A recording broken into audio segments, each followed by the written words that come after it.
no me sentiría muy motivado, sino más bien presionado. Si eso es lo que quieren en Cruz Azul, estar presionados, pues yo les recomiendo que no es un buen método como para enfrentar una final.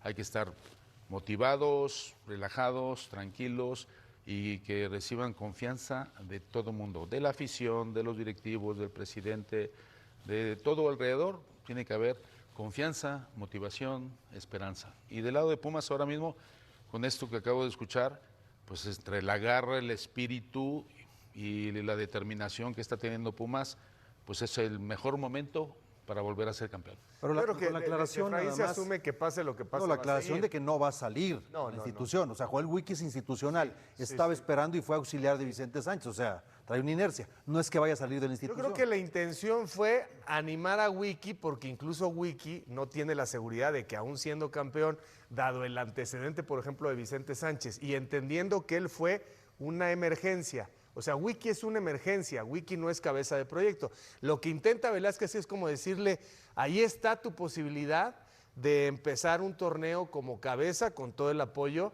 que incluye lo de Alonso y que incluye lo de Velázquez. ¿Qué opinas, Paco? Yo comenté lo que escuché, ¿eh? Sí. Yo comenté lo que escuché. Sí, bueno. No lo que hablaron ayer o anteayer, no, lo que escuché. Sí, pero y sacaron ahora. Efraín, aunque Cruz Azul lo golee, sigue en Pumas. No tienes ni que aclararle. Después del trabajazo de Vigel. No. Es que es un momento difícil de poder decir, si no ganas, fuera. Bueno, fuera, pero yo no había escuchado de que continúa en la institución, en el equipo. Ah, sí, es que él ya estaba ahí. Él ya estaba ahí y si... Eso yo no escuché, yo escuché. Si no sale camión, sale del equipo. Ya está. No continúa como director. হিটলারের জন্য দোয়া করতে মন চায় কিন্তু করতে পারি না লোকটা Lo dice es Wiki, dice es de casa, dice Velázquez, buenas noches. Velázquez dice es de casa y la única manera en que pueda seguir en este proyecto, él va a seguir en la institución. Pero, eso no lo escuché. Pero la única manera en que pueda seguir como técnico es ganando el campeonato. El primer equipo.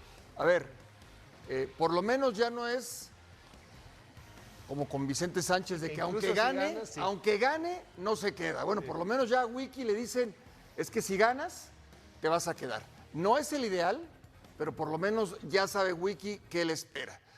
Tristemente, y no es el caso de Efraín, porque Efraín es otra historia, pero tristemente para Joel Wiki, aunque él lo sepa, porque así es el fútbol mexicano, un técnico mexicano joven, interino, que de repente las cosas salen tan bien que la propia directiva dice, ¿y ahora qué hacemos?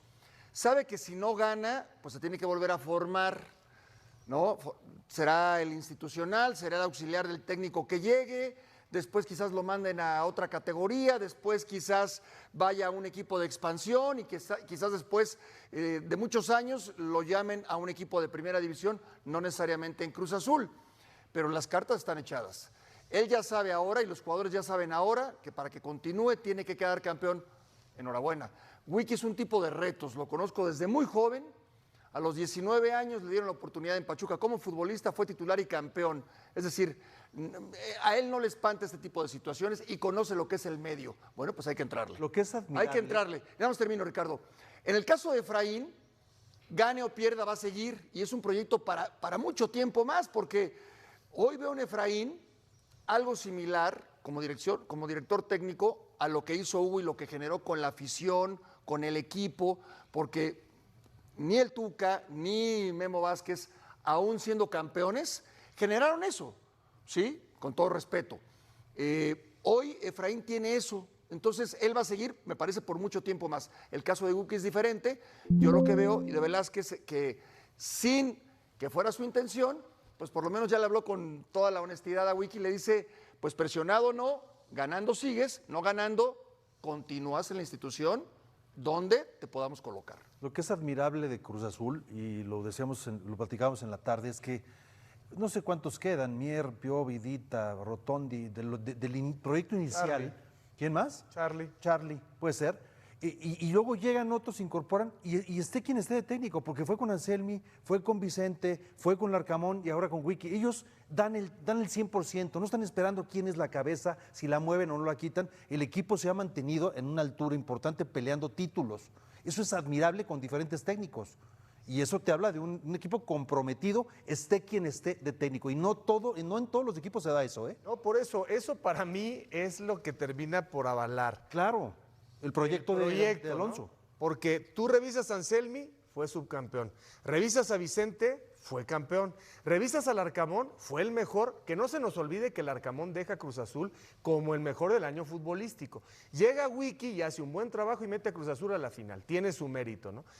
Y los jugadores cambian porque se fue Farabelli, se fue Sepúlveda, se fue Rivero y así llegaron jugadores como Paradela, Palavecino, como Mar Campos, como Chiquete. Entonces, aquí parece como un poco de ego de parte de Velázquez y de Iván Alonso, pero no, el tema es, entrenador que llegue, que más o menos cumple el perfil del modelo de juego, sabrá que tiene una plantilla bastante aprovechable. Y eso es lo que yo entiendo como un es que proceso. Sí es importante el título, porque se ha invertido mucho dinero. Es que estamos ahí peleando, pues sí, pero hace falta el título para coronar la inversión, el esfuerzo de jugadores, de los entrenadores que han pasado y de la institución principalmente. Pero sí podías, como la cabeza de este proyecto, tirarle una florecita a Wiki, ¿no? Sí podías decir, es de casa, ha hecho un gran trabajo, nos ha metido en la final, eliminó a un equipo importante como Chivas, Atlas, y hoy tiene la posibilidad de continuar en caso de ser campeón. No nada más, pues es de casa, y si gana, pues sí va a seguir, ¿no? Yo sí creo que puedes tú, desde tu posición de cabeza de este proyecto, de alguna manera validar lo que está haciendo Wiki, que no es cualquier cosa, ¿eh? No es poca cosa lo que está haciendo Wiki, porque tomó un equipo que tenía 9 partidos sin ganar. Lo agarró y en 5 partidos ganó ya 4 en 4 ocasiones y tiene un empate. Es decir, ha hecho un gran trabajo Joel Wiki.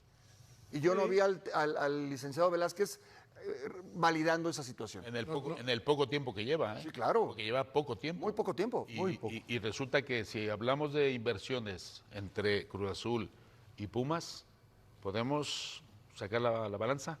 ¿Cuántos millones han gastado Cruz Azul y cuántos Pumas? Cruz Azul es la tercera plantilla más cara y mucha gente cree que los Pumas son muy modestos, muy austeros. Pumas es la sexta. Sí. Contra estadísticas. Ahora. Este torneo. Este torneo. Bien. Roberto, ¿quieres complementar eso? Sí, un equipo bien estructurado, como ha sido el Cruz Azul, está por encima de cualquier técnico. O sea, no depende del técnico en turno. Aquí se demuestra, es el equipo que mejor ha trabajado en 3 años. Y con distintos técnicos, por eso se ha mantenido ahí.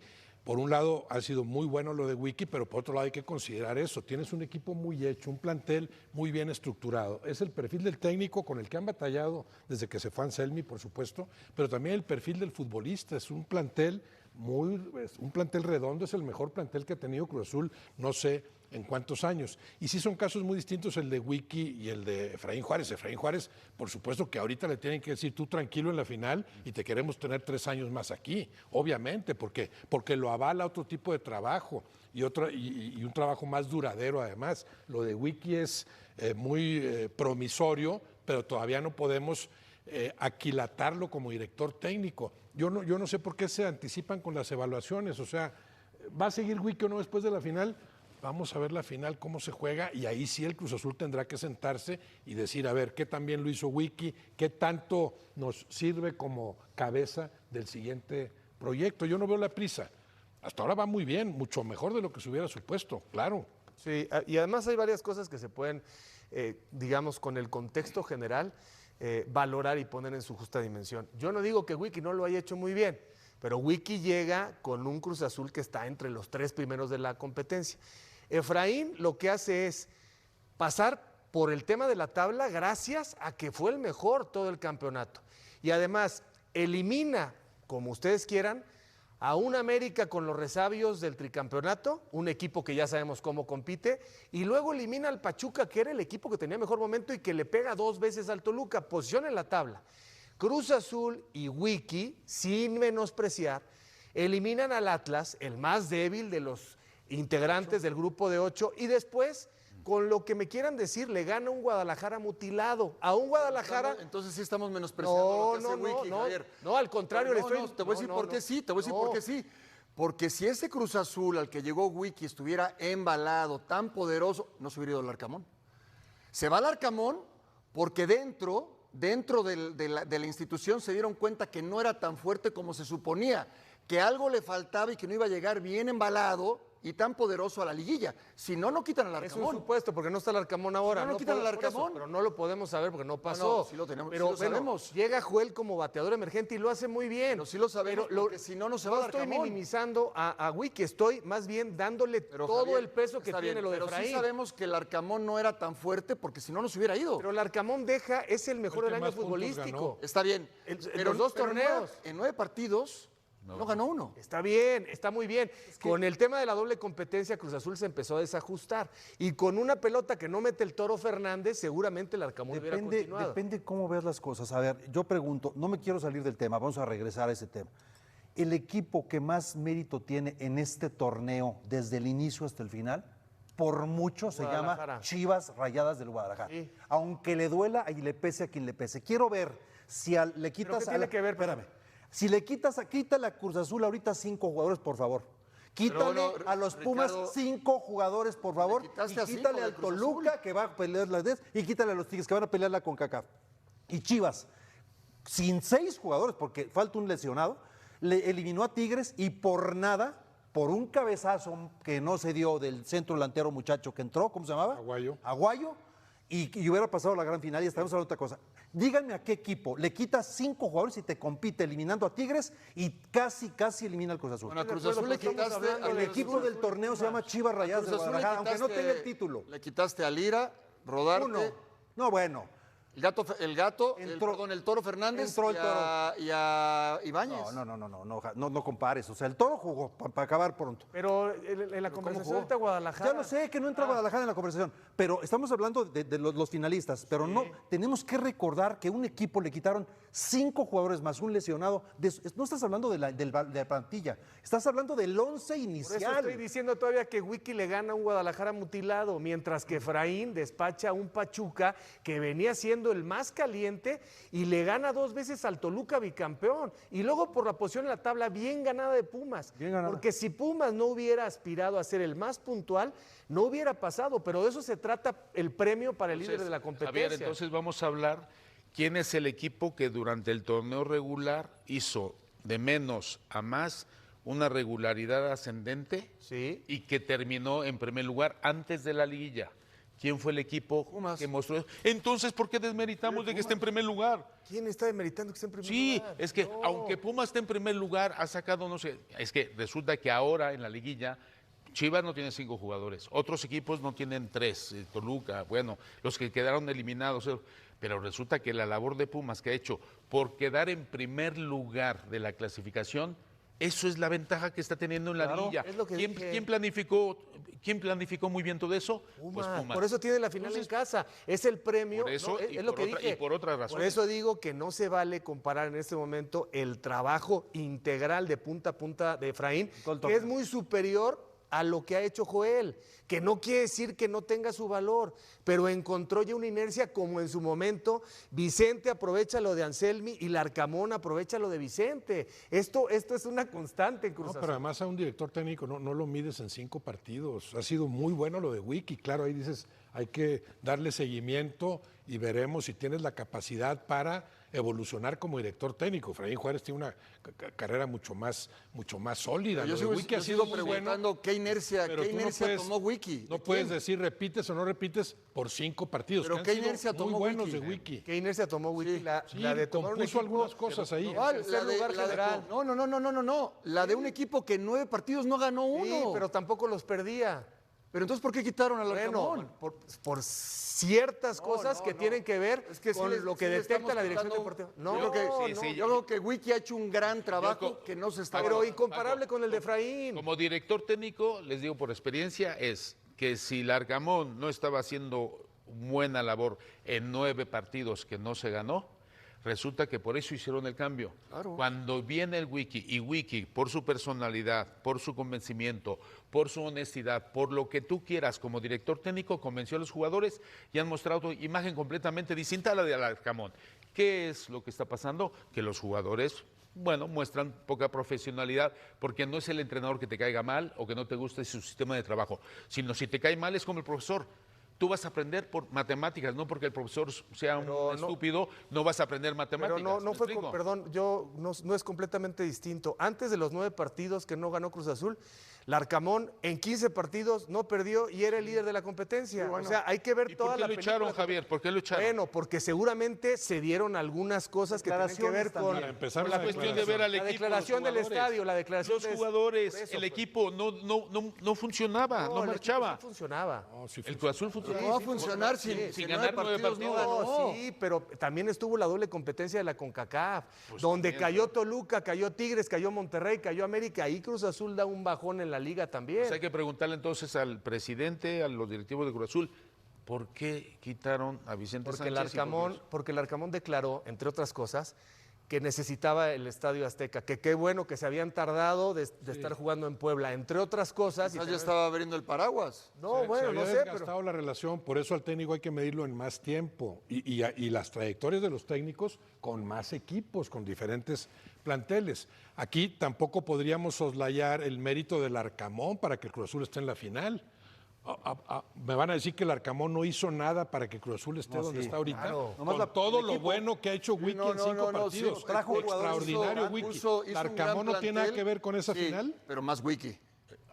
Eso quién sabe. No, pero más Wiki. Pero Perdón. el plantel se hace por los dólares. El plantel del Arcamón es muy bueno, pero no ganó en 9 partidos, no ganó uno solo y no lo vimos en liguilla con También Cruz es Azul. momento ya que el director deportivo de Cruz Azul, ya pasaron vimos muchos en técnicos, ya son muchos partidos, El torneo anterior corone vimos en con un liguilla. título, Sí, por más que no me llegó a la digan final. El torneo anterior Cruz Pero no Azul llegó a la final. pierde en semifinales por posición en la tabla, claro. Ok. Claro, pero es el mejor O del sea, año si futbolístico. Cruz Azul es campeón, es por el Arcamón. Y si pierde, es por culpa de Wiki. Champions Cup, América contra el Gotham y el Spirit contra el Pachuca, 7:20 de la noche, tiempo del Este. Y la segunda transmisión, 10:20, tiempo del Este, por ESPN Deportes, este miércoles. Bueno, vamos a escuchar a Wiki y a Efraín y a Wiki con diferentes temas, ¿no? Como que Efraín entendió perfectamente que dando estas declaraciones de este tipo, pues genera muy atractivo para la prensa. Y Wiki por primera vez, lo que yo le conocí en Cruz Azul, habló ya de temas futbolísticos y tácticos. Vamos a escucharlos.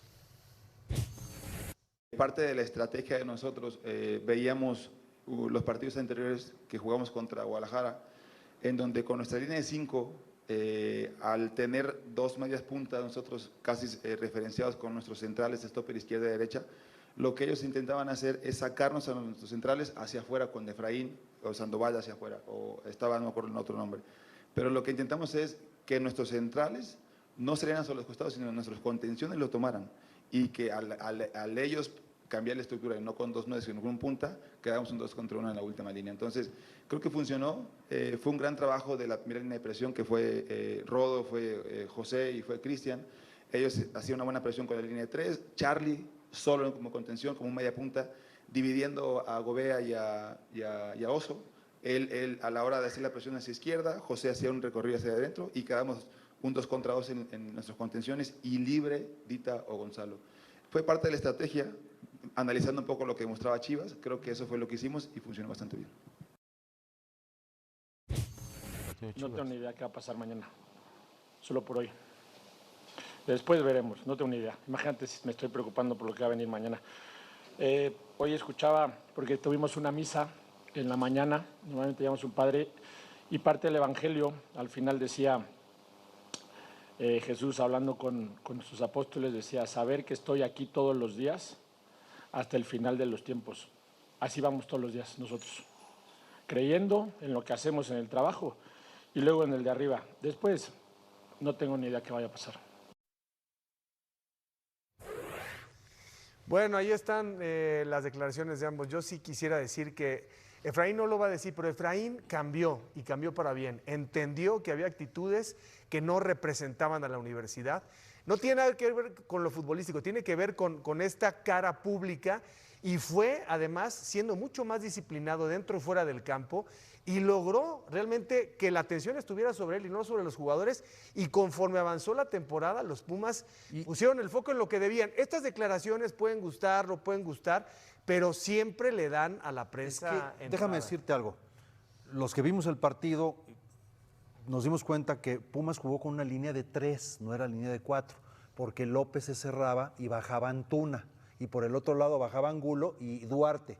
Angulo y Duarte agarraron y neutralizaron a Kennedy, y Antuna con López bloquearon y terminaron con Idrissi. Lo hizo bastante bien, pero ese discurso táctico me parece que no es tanto para afuera, es más para adentro, para los jugadores, interno, para nosotros, los que jugamos, el director técnico, todos. Y no tanto para salir a exhibirlo. Puedes hablar, por supuesto, de esos temas, ¿no? Pero me parece que si estás, como lo hizo muy bien Wiki, haciendo algo destacado que te estaba funcionando y que te da el pase a la final, se vale también externarlo. Yo no veo problema, me gustaron los dos discursos. El otro, todos los equipos, la mayoría hacen su misa, o hacen su porra, o hacen su protocolo previo a los partidos, y también la gente se vale que lo sepa, ¿no? No veo problema. Roberto, ¿qué opinas? Y es que somos muy dados a hablar en función de los resultados. Las Chivas fueron mejores que Cruz Azul en el primer partido, ligeramente superiores. El gran mérito del Cruz Azul para mí radica en los 25 minutos iniciales del segundo tiempo. Ahí salieron a hacer lo que tenían que hacer. Pero todo lo demás de los 180 minutos, 150 de los 180 minutos, pues no vimos que anularan a las Chivas a ese nivel. Fueron partidos más o menos equilibrados, parejos. Y del lado de Pumas lo mismo. Sí, es cierto, maniataron a Idrissi y a este y al otro, o el Pachuca salió muy conservador. Porque para mí el Pachuca se puso a jugar cuando recibió el golazo de Jordan Carrillo. 55 minutos cuenta que no traían jugó. otras formas. 55 minutos no jugó como sabemos que puede jugar, claro. Cada cancha es distinta, pero hubo un cambio radical. ¿O no lo dejaron? No jugó. Del Pachuca del Estadio Hidalgo al Pachuca que arrancó en CU, demasiado precavido, demasiado conservador, sabiendo lo que tiene al frente. Y aún así, cuando reacciona, sí pone en aprietos a los Pumas, que jugaron para mí muy bien esos 55 minutos, pero después se vieron apremiados y terminaron agradeciendo también las fallas del adversario, como había sucedido contra el América. Pero entonces, como un equipo avanza, entonces todo lo hicieron estratégicamente a la perfección. Y no es tan así, fueron series muy, muy equilibradas. Yo no te podría decir que Efraín Juárez le ganó en alguna estrategia a Solari, y mucho menos que Wiki le haya ganado a Milito, ¿no? ¿Qué opinas, Hugo? ¿Qué te quedaste? No, aquí, lo que estaba diciendo el Wiki tácticamente, y luego el tema de hablar tácticamente y convencer a la gente, no me agrada. Yo siendo técnico me aburre, y no quiero aburrir a la gente hablando de táctica, estrategia y parados y eso. No, lo que sí me agrada es lo de Efraín en cuanto al tema de que, ¿se acuerdan cuando hizo así hacia arriba con el América? ¿Fue? Sí, del penalti. con América. Sí. Porque es justicia divina, o sea, hay que interpretarlo. Entonces él se basa en las cosas no tácticas, estratégicas, de que si ahora en el último partido resulta que el Pachuca tuvo 4 o 5 ocasiones claras de gol y no tuvieron efectividad, eso no es problema ni de Efraín ni de Pumas. O sea, Pumas manejó su partido de ida de manera inteligente, hasta lo dijo Efraín. Nosotros jugamos los primeros 90 minutos a no recibir muchos goles. Nos hubiera gustado no perder. Eso es inteligencia, estrategia en cuanto al tema de decir no recibir goles. Bueno, 1-0, ¿vale? Está bien, mejor 1-0 que 2-0 o 3-0. Se vino a CU y estrategia y tácticamente manejó el partido de tal manera que le salió bien, que tuvo cierta fortuna.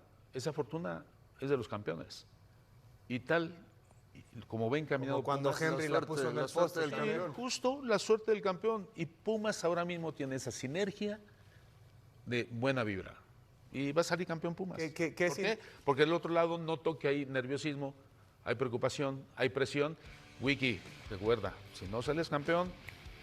Bueno, que es independiente de todo esto, y no miente uno al decir que los Pumas tienen que defenderse mucho mejor, que no han defendido bien ni contra el América ni contra el Pachuca en ciertos momentos, que cuando atacan llegaron a arrollar incluso a sus rivales, pero después hay una bipolaridad. Porque no es lo mismo cerrar el partido que atrincherarte y que el rival te termine por perdonar. América perdonó a los Pumas y el Pachuca más. Sí, y que los números, las estadísticas en el fútbol no siempre son tan importantes o relevantes, porque Pachuca había hecho gol en todos los partidos en liguilla y le tocó con Pumas y no hizo gol, y Pumas había recibido al menos un gol en los partidos de liguilla, y ahora contra Pachuca en el juego de vuelta no recibe gol, y por eso está en la final. Respecto a las declaraciones de Efraín, no es normal, no es común, no es típico en un técnico mexicano declarar así. Eso lo vemos más en un técnico extranjero. ¿no? Echado para adelante, haciendo referencias a otros deportes o temas de la vida diaria o temas inclusive sobre religión. Es más de un técnico extranjero, ¿no? Él es así, es un tipo que ha recorrido la legua, que viajó, que probó suerte en la MLS, que fue a Europa. Campeón como auxiliar en la MLS. Campeón como auxiliar en la MLS, campeón en Colombia. Y fue a estudiar a Europa. Tiene tablas. Sí. Campeón del mundo sub-17 como jugador, mundialista, tiene tablas. Tiene tablas y quizás en algún momento se le criticó porque cuando hablas así y no se obtienen los resultados, se critica.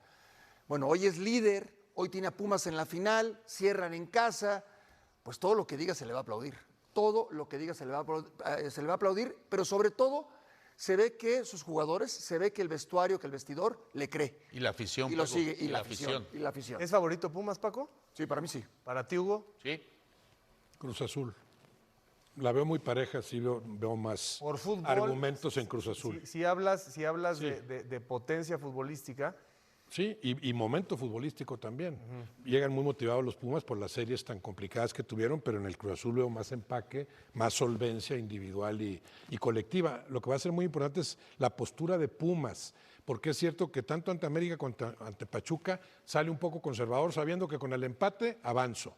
Aquí va a ser distinto, aquí ya ese planteamiento tiene que ser diferente. No es de que con el empate me corono, con el empate no se corona nadie. Por supuesto. Pues ahí ambos técnicos y ambos equipos tendrán que saber manejar esa distinta circunstancia. Y a mí sí me parece muy importante hablar de ese tema, del tema táctico, porque en el partido de ida jugó con un centro delantero muy tirado atrás y en el partido de vuelta metió 2 puntas con 2 carrileros y la verdad hicieron un buen partido. Cuando el Pachuca tuvo que ir al frente, sacó a un delantero y metió a otro.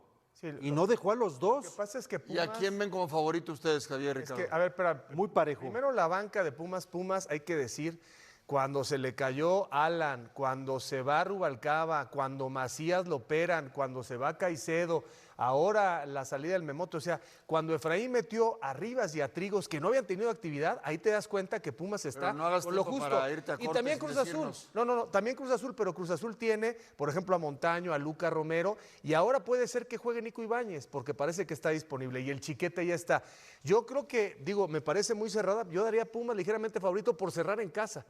Pero como dice Roberto, me parece que tiene mejor momento. Está muy parejo. Ahora, 50-50. Que CU vaya a intimidar a Cruz Azul, no creo. Lleva 29 partidos sin perder ahí. Y ahí se coronó en la CONCACAF. Pero 29 partidos. Como local. Sí. Pero ahora no va de local, va de visitante. Está bien, bueno. Que es diferente. Ya veremos qué dice la historia. Azul, Pumas fue el equipo que más goles hizo en el torneo. Sí, bueno, parecería que no, ¿verdad? Parecería que no.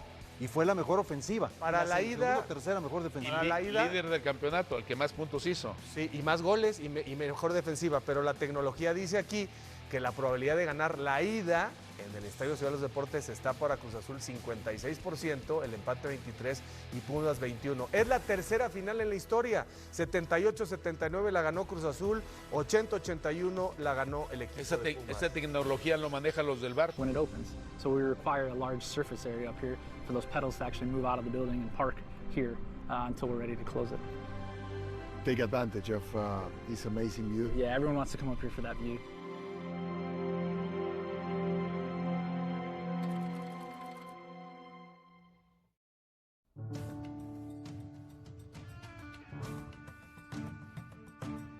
El último tren a Norteamérica fue presentado por la ESPN App.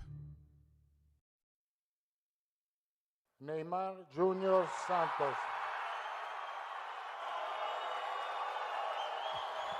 Así como si fueran los Óscares o los Grammys, Ancelotti con esa mano izquierda que tiene entendió que aunque Neymar está fatal en su nivel futbolístico, pues representa para los brasileños y para el mundo futbolístico, pues el juntar a Neymar al lado de Ronaldo, de Messi, ya como las últimas estelas de esa generación, y aquí están los atacantes convocados de Brasil. Todo mundo en Brasil, más allá del tema de la popularidad, pues lamenta la ausencia de João Pedro, que está en un nivel superior, pero bueno.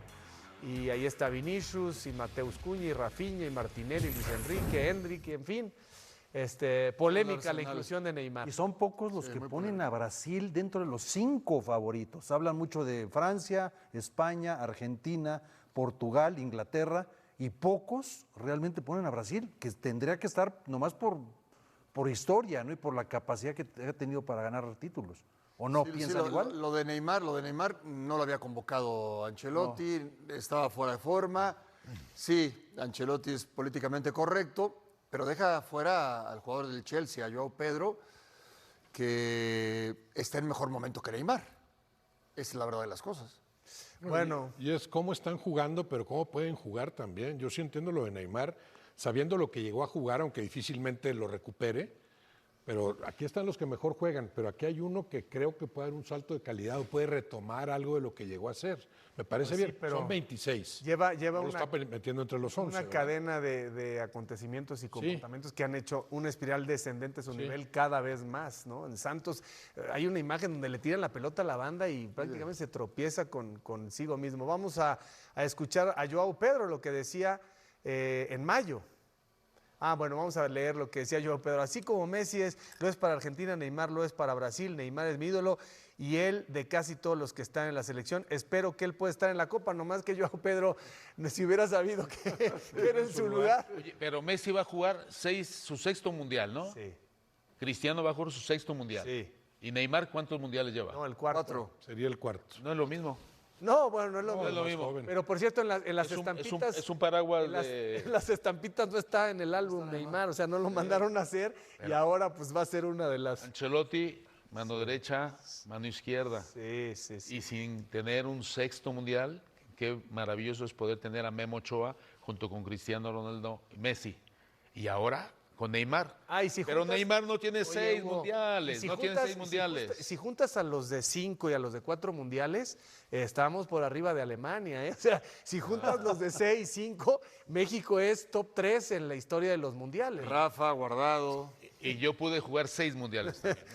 Bueno, volvemos en fútbol picante con la selección mexicana. Ya reportaron algunos y va enriqueciendo Hace muchísimo tiempo el fútbol mexicano dejó de tratarse únicamente de partidos, goles y campeonatos, pero millones de aficionados todavía no terminan de entender que el verdadero espectáculo ya no ocurre solamente dentro de la cancha, sino dentro de una maquinaria gigantesca de emociones, poder, manipulación mediática, guerras de identidad y narrativas construidas específicamente para mantener a todo un país viviendo, obsesionado con el fútbol cada día del año. Porque sí, el balón sigue rodando. Las liguillas continúan paralizando ciudades enteras y los estadios todavía explotan emocionalmente cada fin de semana. Pero el verdadero negocio del fútbol mexicano ya no es únicamente el deporte. El negocio ahora es el conflicto emocional permanente. Es el enojo, es la confrontación, es la sensación constante de que alguien está siendo perjudicado mientras otro grupo recibe protección. Es la necesidad permanente de crear héroes nacionales, villanos históricos, víctimas colectivas y enemigos perfectos para alimentar una conversación que jamás termina. Y honestamente eso explica perfectamente por qué incluso personas que aseguran estar cansadas del fútbol mexicano siguen consumiéndolo obsesivamente todos los días, porque el sistema descubrió algo muchísimo más poderoso que el propio deporte. Mientras exista guerra emocional, la audiencia jamás abandonará el espectáculo. Y justamente por eso cada semana aparece una nueva crisis nacional. Un día todo gira alrededor de un arbitraje polémico. Después explota otra guerra gigantesca entre periodistas deportivos. Más tarde aparece una discusión brutal sobre Guillermo Ochoa, Javier Aguirre o las convocatorias de la selección mexicana. Luego, comienzan las acusaciones relacionadas con corrupción, multipropiedad y privilegios institucionales dentro de la Liga MX. Y cuando parece que finalmente todo empieza a tranquilizarse, aparece otra liguilla capaz de incendiar emocionalmente a millones de personas otra vez. Porque el fútbol mexicano dejó de funcionar únicamente como deporte hace muchísimo tiempo. Ahora funciona como un sistema nacional de entretenimiento tribal donde comentaristas, jugadores, entrenadores, directivos y aficionados participan permanentemente como personajes dentro de una telenovela emocional infinita. Y justamente por eso los programas deportivos ya no parecen espacios de análisis futbolístico, parecen campos de batalla ideológicos donde comentaristas se interrumpen, se burlan unos de otros, levantan la voz constantemente y convierten cualquier tema en una guerra emocional gigantesca, porque la audiencia ya no consume solamente fútbol, consume identidad, consume orgullo, consume resentimiento, consume la necesidad de sentirse parte de un bando emocional específico dentro de una batalla nacional permanente. Y probablemente ningún club representa mejor esa dinámica emocional que el América, porque el América ya dejó de ser únicamente un equipo de fútbol. Se transformó en una figura simbólica gigantesca dentro del imaginario colectivo mexicano. Para millones de personas representa poder, influencia, privilegio, control mediático y protección institucional dentro del fútbol nacional. Y justamente por eso el odio hacia el América se convirtió en una de las fuerzas emocionales más poderosas de todo el ecosistema futbolístico mexicano, porque muchísimos aficionados ya no ven al América solamente como rival deportivo. Lo ven como símbolo de todo aquello que consideran injusto dentro del fútbol mexicano. Por eso, cada arbitraje polémico relacionado con el América explota muchísimo más fuerte que cualquier otra controversia, porque ya no se interpreta únicamente como una jugada dudosa, se interpreta como evidencia emocional de una conspiración gigantesca. Inmediatamente aparecen acusaciones de ayuda arbitral. Inmediatamente las redes sociales se incendian.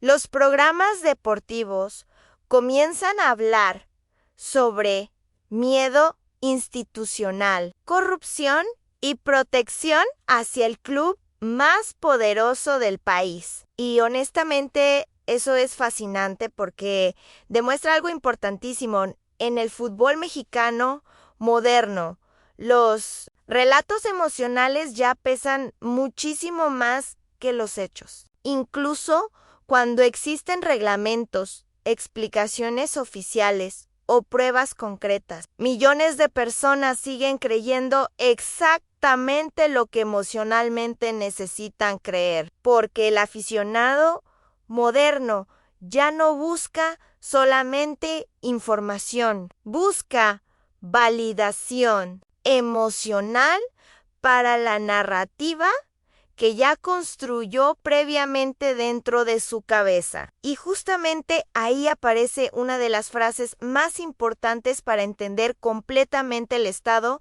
actual del fútbol mexicano. El relato nunca se muere, porque aunque aparezcan documentos, videos, reglas o argumentos racionales, la narrativa emocional siempre sobrevive. Y eso explica perfectamente por qué el fútbol mexicano moderno parece mucho más parecido a un debate político que a un análisis deportivo, porque constantemente aparecen discusiones relacionadas con corrupción, privilegios, poder institucional y manipulación mediática. Y ahí el América funciona perfectamente como el villano ideal dentro del espectáculo emocional mexicano, porque el sistema necesita enemigos emocionales gigantescos para mantener viva la conversación todos los días. Necesita figuras capaces de provocar odio masivo, resentimiento colectivo y discusiones interminables. Y justamente por eso el América produce niveles salvajes de interacción emocional. Pero aquí aparece algo todavía más interesante. Los propios medios alimentan permanentemente toda esa dinámica emocional. Los programas deportivos entendieron perfectamente que la indignación genera muchísimo más audiencia que el análisis táctico. Por eso exageran conflictos, teatralizan polémicas y convierten cualquier situación en una batalla emocional gigante, porque el negocio ya no consiste únicamente en informar. El negocio ahora consiste en provocar emociones extremas. Y mientras más enojo exista, mayor será la audiencia. Mientras más guerra emocional aparezca, mayor será la interacción. Mientras más caos exista, más dinero genera el espectáculo. Por eso muchísimos comentaristas ya ni siquiera parecen analistas deportivos. Parecen líderes tribales defendiendo ideologías específicas frente a millones de seguidores emocionalmente.